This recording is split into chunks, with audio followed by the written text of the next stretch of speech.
Hey, this is Derek Murphy. I want to make a video to talk about how to promote your book after the book launches or publishes. Basically what to do during your launch and right after your launch. I've made a video earlier about how I got 1,300 pre-orders for this book. I just made a video about how I'm feeling, which is exhausted because it was a lot of work to put it together. The book is launching tomorrow, so I'm going to talk a little bit about some of the things that I'm going to do to try to keep it selling. I have done a reasonably okay long pre-order launch starting from, almost this summer. So it's been up on pre-order for a long time, which has allowed me to get a lot of pre-order sales. But I haven't really done as much marketing as I would like to, partly because it wasn't ready and I wasn't sure, I'd make the deadline even. But it's done, and I'm pretty confident that it's going to be well received. So a few things. First of all, the cover is fine. I liked the cover when I made it, but I actually went really deep into like the magical theme of the book. So the cover doesn't exactly represent that anymore. It's mostly fine. I might leave it. I might try to tweak it a little bit so it matches the contents a little better.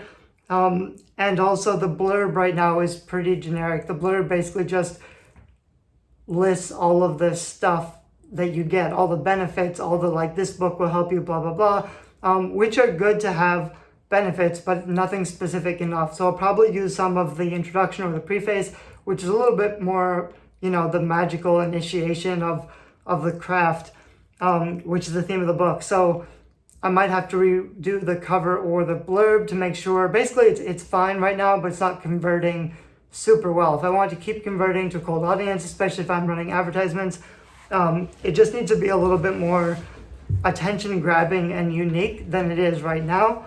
So that's one of the first things I'll do. The other thing that I do is while I'm in my deep edits, I'll have been pulling out excerpts that I think are really powerful, like the best stuff basically. Those I can turn into image quotes. I could be publishing them on Facebook or Twitter or Instagram. What I've seen really well is like one good quote, and then if they scroll to there's another picture, and the other picture is the cover and like available now on Amazon or whatever. I have enough material that I could put out one of those a day for like 2 or 3 weeks, but I have to design those graphics first. I could also post those on Goodreads. There's a place where you can put quotes basically. So I'd like to play around with that a little bit and put a bunch of the best quotes there. I can write some more articles for my main blog or some of my other websites that rank pretty well. So I was playing around with Medium, which should be a good one, but I haven't been getting the traction there yet. So I'm not sure where, but this will be in Kindle Unlimited, but that I can still publish 10% of the content, even if I'm in Kindle Unlimited. So that's like 10,000, 12,000 words that I can publish as posts without violating the terms of the KU contract. I'll also want to be focusing on guest posts or podcast appearances or whatever. I'm kind of lazy, so I haven't scheduled a lot of those. I have been trying to make little partnerships or deals. Like if someone wants to promote something to my list, then I might have said, sure, would you mind promoting this in December? So hopefully I'll have some other people helping me to promote this book a little bit. But that's not something I can really count on. I really should follow up or give them the materials that I want them to share, or whatever. It's going to launch with 1,300 pre-orders, which will put it in a strong position. But if I want to ride that wave as long as possible, the book has to convert really well. So the problem that most authors face is that they never know their conversion rate because the cover doesn't convert at all, the blurb isn't great, and they don't have reviews. So if you can't measure whether or not your conversion is working, then everything else you do is a waste of time. I need to figure out really quickly what my conversion rate is so that I can keep promoting it with ads. I also have looked at I want this to be like one of those best books on writing. There's like 10 or 20 that everybody recommends. I want people to recommend this book. So if you Google like the best books for writers, there are other people's blog posts or lists that refer to the best books. I will try to reach out to them and ask if they would put my book on that list, but I will wait until it has reviews. It's a really big ask to have someone promote your book especially if there's no social proof, and they're probably not going to read the book themselves. So I could say like, I'd love to send you a signed copy, but people don't really want more books to read. You want to make it as easy as possible for influencers to do you a favor. You don't actually want them to do you a favor at all. I've been trying to provide value so that I get on their radar, so that they know who I am and they feel like I'm a good guy and I've already provided some value to them, or I've already, shared their stuff, so that when I ask, would you mind fixing your list to add this, it has a whole bunch of reviews. They can just check out the book on Amazon, see some of the reviews, and they'll feel more comfortable promoting the book because it's already been vetted. You can't ask other people to vet your book for you before they share it to their audience. That's too much of that's a lot of trust and responsibility. They shouldn't be expected to share something with their audience without at least a lot of third-party reviews. I'll send out an email tonight and tomorrow. And really, when you're launching a book, I've said this before, you shouldn't just give up after 2 tries. If you've been building your list for a long time, I'd actually recommend like a week-long launch where you send something every day. Maybe even you kind of want them to be paying attention and reading your emails. So you have to be a little bit pushy so that they even notice you and open your emails and see what's going on. But I've promoted this book a lot to my audience already. This is kind of just like a last-minute final push with reminders about some of the details related to the book. I'll probably pick up a couple hundred more sales in the next couple of days, but it won't be, a whole bunch. It's kind of my last hurrah, my last push. I could be using some of those excerpts or quotes. I could be focused on some of the biggest things that are mentioned. I could do like a 5-day recap of the biggest, most useful things, so that I'm not just promoting my book. Every day is a different useful topic with some useful information. And then, don't forget you can buy the book and get some pre-order business bonuses or whatever. I could be doing that, but I probably won't.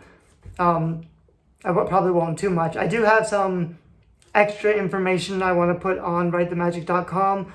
It was like a extra stuff that didn't fit in the context of the book that I wanted to put at the end of the book, but then it didn't work out very well to fit everything in. So I'm probably going to make them separate blog posts. So when I finish those on my blog, I could be sharing that content with my email list with those pieces of extra content and why they're important. And at the end of those blog posts, I would have another offer or upsell or something. That's basically all I have to say, I think, with this video.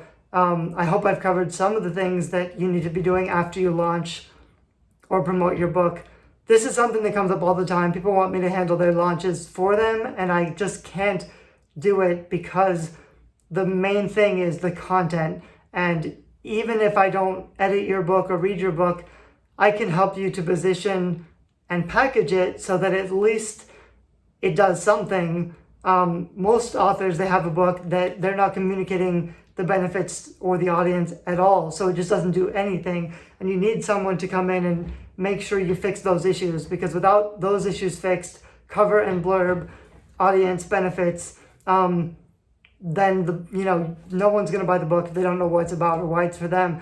But you also need the reviews, and that's another thing that I can't really help you with, because you need to be building your own platform and your own email list. Even if I built you an email list, I couldn't ensure that the book sells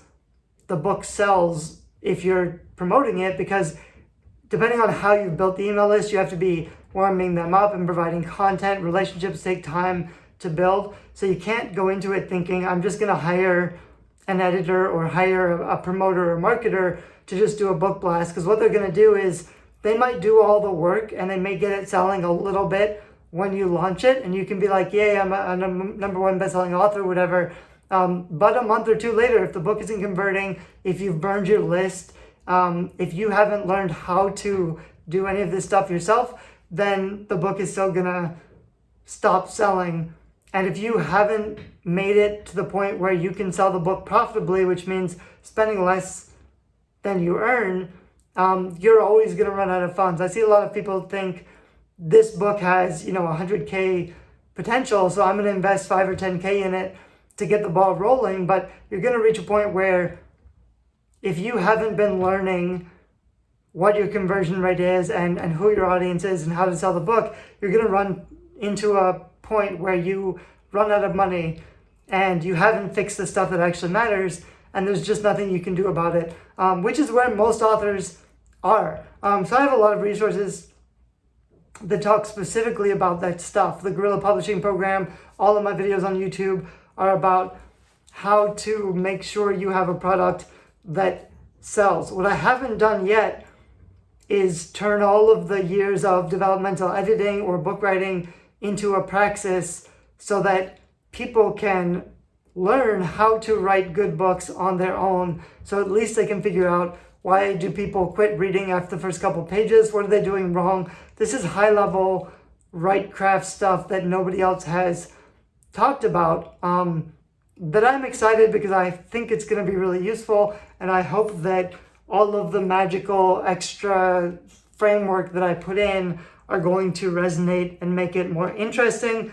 Of course, that's yet to be proven, so I'm waiting to see how the reviews think, what people like about it, what people don't like about it. That's going to be really interesting. But over the next few weeks, I will also be, once the book is up on Amazon and finished and published, it's not really done. That's only the very beginning. If you want to, make some money from all of this time that you've invested, you have to figure out what you did wrong, because when you first launch, you're always going to do a bunch of things wrong, how to fix it, what can you be doing better, and then you have to be building evergreen long-form content, which is content marketing, which is basically blogging or guest posts or whatever, or content. A lot of authors don't like to make that stuff, or they don't know how to make that kind of stuff, especially for fiction. I have a lot of resources teaching you how to do that stuff.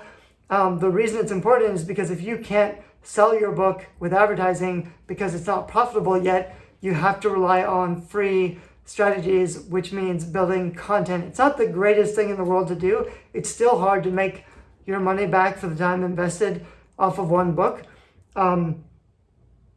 So like with fiction, the thing I'm going to be doing next year is finishing all of my series, because it's a lot easier to stay profitable with finished series. I have started 15 series that I haven't finished yet. So when I start finishing all of those series, I'm going to be in a really strong position to start making fiction my full-time income, my full-time job, as opposed to right now. It's something that I've learned to be very good at, but I'm not extremely profitable with because I don't have the follow-up content and I don't write very quickly. A lot of my friends can write a book in a month sustainably. I'm still building up to that point. And it's a big, being able to publish a book a month, it's not just about the writing, it's the editing and the cover design and the organization and the launch strategy. There's a lot of things that go into it. A lot of authors are working with a team or service providers. They're not doing themselves, but they have found ways to put out good content more efficiently. That's something I'm still struggling with, but I'm getting better at. And this book was kind of like a detour. I hadn't meant to have this book consume me as much as it did. But I also hope that it's much better than I had planned it to be. So we'll see how that works out. Hope this book was interesting. If you have any questions about book launch strategies, publishing strategies, marketing strategies, whatever, I have a lot of content on YouTube, and I have a lot of free books and courses and stuff that you can find also. So let me know in the comments if you have questions. Thanks. Bye-bye.